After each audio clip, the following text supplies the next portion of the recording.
Adam, just take us through what you did defensively against Colby Ross, obviously one of the best, if not the best guard on the West Coast, and really frustrated and shut him down.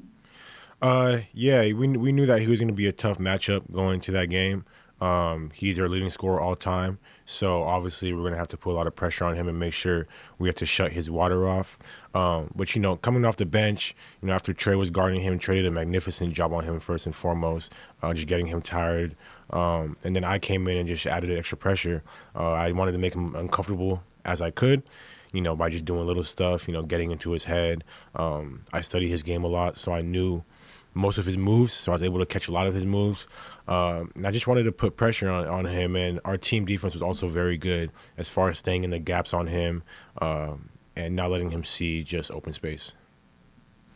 And then in terms of Remy Martin, who you'll probably have to guard this week, I know you know his game well, but how are they different? What makes Remy Martin special? How is he different from Colby Ross as a player? Yeah, Ross is more of a he likes to body you a little more. He's a little bigger. He's more jerky. But Remy, on the other hand, is probably the quickest guard in the country to me.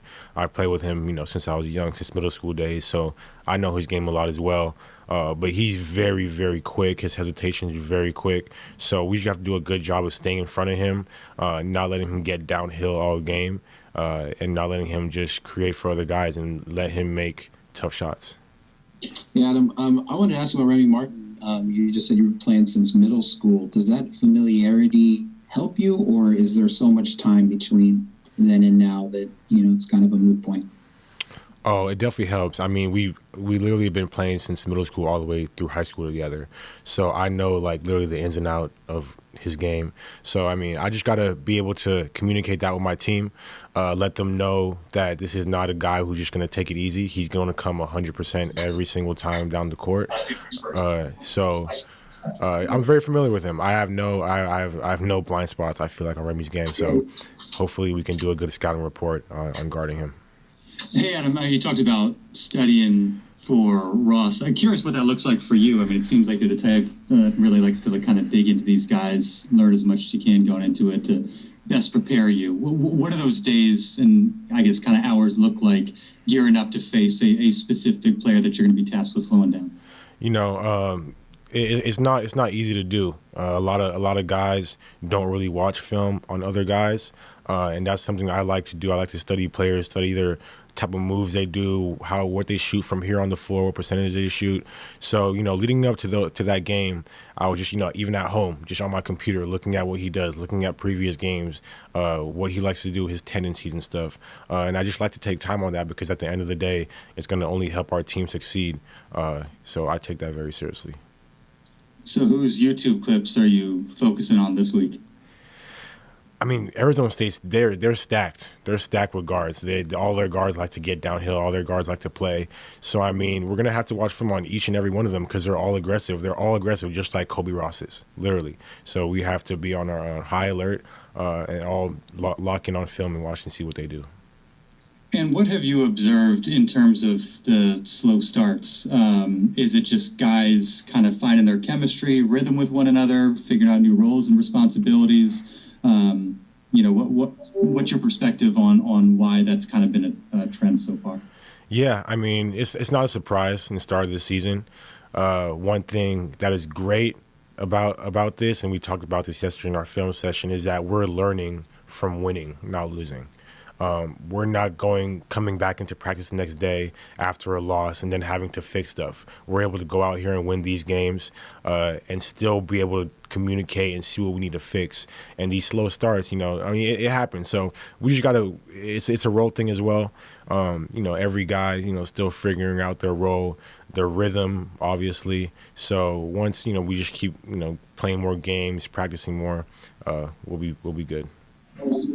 Adam, you obviously know Arizona State really well and probably follow them a lot between Remy and I believe Mark Spagley with Sierra Canyon guys well. What can you tell us about their team, particularly as it compares to yours? It seems like they're really two different teams. They're more of an isolation, a lot of individual talent, maybe 4 pros on their team, and you seem to be the consummate team. Mm-hmm. Yeah, I mean they are very aggressive. Their guards like to play. Obviously, Bob Hurley, was a guard and a guy who liked to play a lot and just get downhill and create his own game. So it's no surprise that they play like that. They play very fast. So we're just gonna have to focus on not individual defense is gonna be one thing to keep your guy in front of you, but team defense is huge because they need to see bodies. We can't let them just see open floor, open space the whole game. So I think we'll do a very good job of being in our gaps, making sure that they see bodies in front of them so they're not able to penetrate that easy, and I think we'll be good on that. In terms of your defensive style as a team, is it better suited to defend a team like this, or is it harder to defend a team that will just isolate guys versus a team that runs a zillion sets and you guys can scout that and know what's coming and play the switch stuff, things like that? Personally, I would say that it's easier to guard teams like this, but not in the sense of we're going to be able to relax because these guys are coming at you literally every possession, every time down. So we have to get back on defense. We have to build a wall. It's definitely easier than having to guard teams that throw many actions at you, make you move from side to side. But as far as staying in our gaps and being able to see, we know that they're going to want to ISO. So we just have to be in our gaps and play team defense. And last thing, you've been around this program for a while. How much does winning 30 games help a team, win a game like you just won on Sunday? It seems like that's the greatest asset of this team is that it knows how to win. Is that accurate? Yeah, very accurate because that's something we actually talk about a lot. Last year, we didn't always have the best first half, also. Second half, we would have to come in and really pick things up. So we knew that in that Pepperdine game in the halftime in the locker room, our guys never get down on each other. There's never any negative energy because we know we've been in this position before. We've seen way better teams. We've been down to better teams. So we know that as long as we relax, just let our offense keep flowing, but our focus is on getting stops on defense, then we'll be just fine. Hi, Adam. I wanted to ask about the difference of practicing and going through your routine when you're not going to actual physical classes versus when you are. And I don't mean to sound trite about this, but is it some way easier to manage your time when you're not having to walk 15 minutes to class, walk 15 minutes back, go to class, and that sort of thing? Is there some components that are a little bit easier to manage time now than maybe when you are having to go to class in person? Yeah, that's a good question. 100%. 100% it's easier to manage our time and my time as well because, you have a Zoom, you'll have a class, on different days, but now it's like instead of having to walk to class, you can do it from home. I'm able to plan out my day better because I know what I have to do, and my days are also more spread. So it's created a lot of more time management for me. I've been able to have more time to do the things I need to do to stay healthy and focus, and it's been good. It's been good. Hey, Adam, I just want to follow up to your answer to Mark's question about just the team knowing how to win. What's the balance there between like having that confidence that you guys know what you got to do down the stretch to win these games, but not going to the point where you kind of relax, where you kind of take that for granted? Does that make sense? Just like knowing what you have to do to get that done, having that confidence that you've done this before, you can do it again, but at the same point, not relaxing and just assuming it's going to happen just because you've done it in the past. Yeah, the great thing about our team is that we don't get out of character. Guys know what they need to do on the floor to help our team succeed and to be better. So as far as winning mindset, all our guys know how to win. No one gets out of character when we get down these type of losses like 16 in Pepperdine. No one's going to come out in the second half and do anything different than they were doing in the first half. It's just about finding more rhythm and just keep getting stops. Our focus is always on getting stops, and our offense will always flow. We know our offense will always flow, and as long as we can just focus on the little things, getting the little things done, then we'll be good on both sides of the floor. Just quickly, Adam, were you on the trip the last time you went to Arizona State? I know you were redshirting, but did you go on that trip, and what do you remember about that game, and how much of a bitter taste is it, you think, in the mouths of you and Matt and Jordan who played in it? Yeah, that game definitely, it was a hit. I didn't play, but I do vividly remember it. We went in there and They were loud. They were very excited to play us. The first half, we had a pretty decent first half, but in the second half, they just came out and smashed us.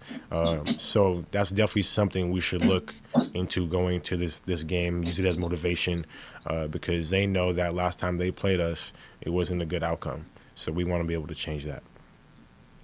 I mean, it's so rare that you guys. I mean, I think they outscored you by 25 in the second half, something like that. I mean, it's so rare that happens. I mean, you could probably count on half of one hand over the last 10 years the number of times that's happened to San Diego State team. What does that do to you guys on those rare occasions when it happens?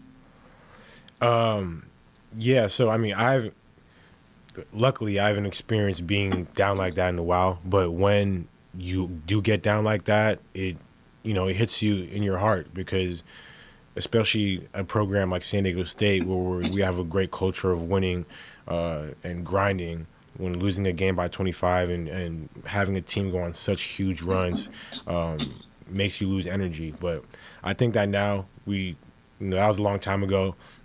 The guys on our team, only me, Matt, and Jordan experienced that. And I know these guys are motivated to go out and win, so there should be no issue on motivation in this game.